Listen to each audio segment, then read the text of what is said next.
was the most important advancement in medicine in my career. And then for me to say that, that's quite a bit, because I've done a lot of things in cardiology. I was fortunate to really be at the cutting edge of cardiology, and it provided me with a great career and a lot of fun, a great humbling experience to take care of people. But in the back of my mind, as I stood there at 3 o'clock in the morning, putting a balloon in an artery and then opening it up and putting a stent in, is what caused this thing in the first place? I never had a chance to explore that till George forced me to read some science. So it takes me back to my first year of medical school, when a man was our lecturer in biochemistry. His name was Handler. Philip Handler. And Dr. Handler was a Nobel laureate nominee, and he was just a brilliant biochemist. But he was also one of the most remarkable speakers I'd ever heard in my life. And frankly, about 3 minutes into his lecture, I put down my pencil and just listened. Continuity, the thoughts, the process, and the explanation of science was amazing. Years later, I'm hearing someone on a YouTube and in person talk about Protandim and oxidative stress, and that's Dr. Joel McCord. And Dr. Joel McCord also trained at Duke, where Dr. Handler was and where I went to medical school. And so he trained with Dr. Handler, so he was of that ilk and that silk. And he's a brilliant speaker as well. Not quite as melodious as Dr. Handler, but he's really very good. If you haven't listened to his YouTube, you should, because he's very articulate and very good. So that brings me to where I am today. I'm a cardiologist, a physician, and my avocation, my whole passion has been to take care of people. And so if that's what I want to do, then what can I do that can help everybody? And that is to understand the very genesis and beginning of every disease. So if you were to take a look at a cell and its nucleus, let's label them so you'll remember them. Here's the nucleus. The nucleus is the command center of the cell. It gives out the orders about what the cell is going to be doing today, what products it's going to be making in its machineries. What are the mitochondria going to be doing? There's the mitochondria. What are the mitochondria? Mitochondria are the engines that create the energy.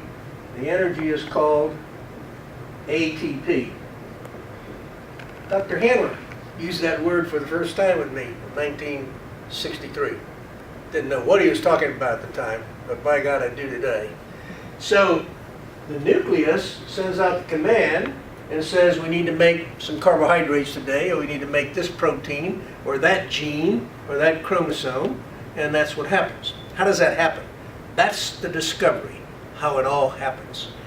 When you and I are born, we have, I'm going to use this as a quantitative number, we have that many antioxidants and this many free radicals. You get the free radicals and the antioxidants from mom, because you have her blood that comes to you through the umbilical cord. And this is wonderful because now you're being nourished.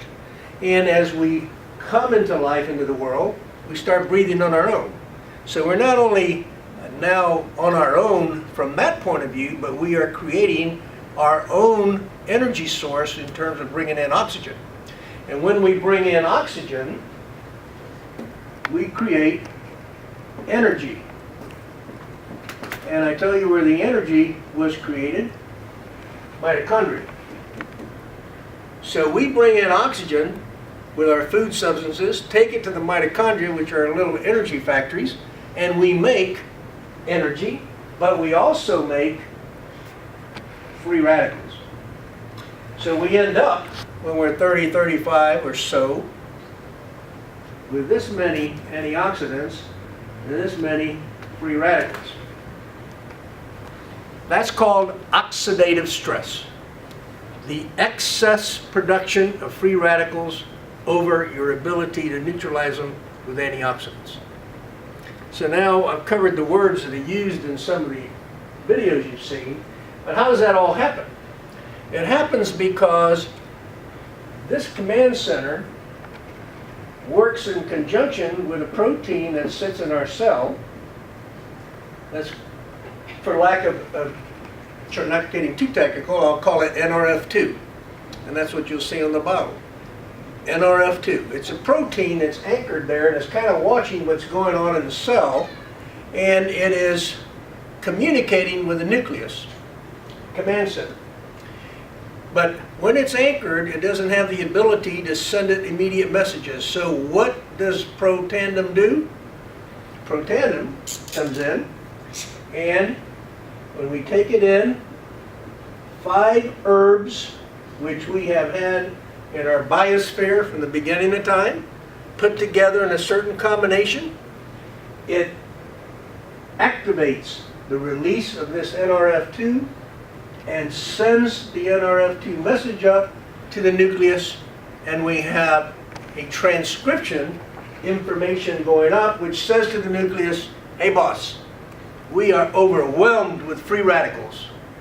We've got to do something about this.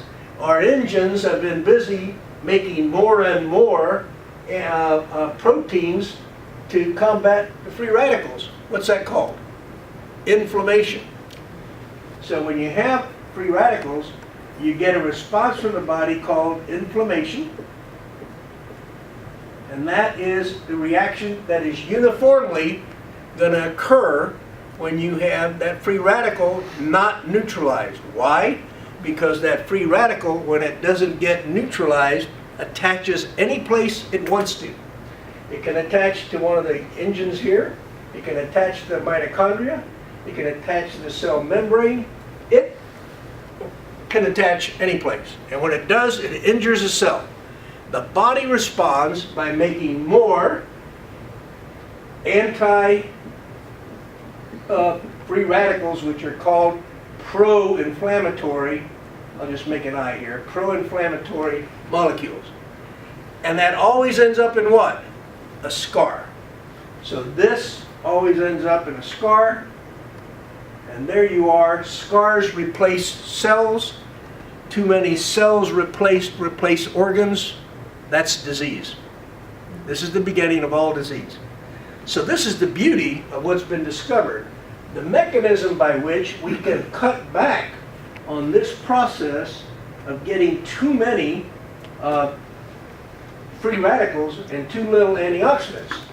When Protandim is given, Nrf2 sends a message to the nucleus, and we start making life-saving enzymes, and we turn our machinery back to making antioxidants, and we make millions per second. There is nothing we can take in by mouth that will do that. Nothing can replace the beauty of our own cells creating their own antioxidants. So powerful. Now, focus for a minute on this is called Nrf2. Well, if there's a 2, there must be a 1. And there is a 1. And the 1 is another transcription factor. And that factor, Nrf1, is a very interesting compound of herbs that activates the mitochondria. Think about this. Who's working the hardest in the cell? The mitochondria. They're producing all the energy. Who gets damaged? Just because it's working. Just like your car engine, mitochondria. So when you give Nrf1, it upregulates the repair of the mitochondria and increases the number of mitochondria. And so you make more energy, and you're more efficient. The cells are more efficient, so you really need to have the Nrf2 molecule there, don't you? Because you're going to make, with more energy and more combustion, more free radicals. So it's a beautiful biochemical cycle in which we take in oxygen to live. We also take in oxygen, and it causes our disease and aging process. The aging occurs when we get all the inflammation at the cellular level. We don't know it till we're a little later in life. And we get scars, and scars replace our tissue. And even cancer can be said to be part of this, because if the repair here with a scar or of the injury is not done perfectly, we can get a new protein, right? And that just takes off by itself, and that's called cancer. So what the discovery is so beautiful, is that we now understand a whole lot more about the mechanism by which our bodies age and the mechanism by which our body can produce protection against aging and disease. Slow down the progression. It will never stop, by the way, guys, until you die. That's when you stop breathing. But you can take a whole lot longer to get there. And interestingly enough, just to give you a little tidbit of the latest paper on this process, they took some mice and they gave them minimal amount of estrogen. They used 2 or 3 different products, and they used Protandim. And they used metformin, something you probably heard about, which is a diabetic drug.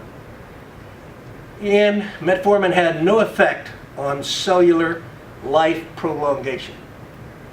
There was a 7% increase in cellular, or in the longevity of the mice, not in the cells, in the mouse himself with Protandim. Now if you're 60 and you get 7% increase, that's another 4.2 years.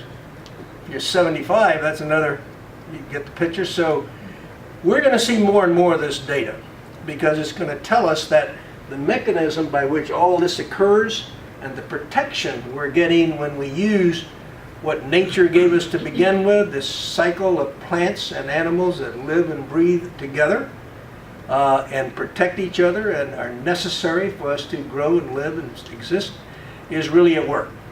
So the science brought me here. The science sustains me. We have about, I don't know, easily over 1,000 patients, maybe 1,500 on this product now. We recommend it for everyone. Why? Because everyone breathes oxygen. We recommend it for every mammal if you have pets at home, because they breathe oxygen. And we think that this is a beautiful product to take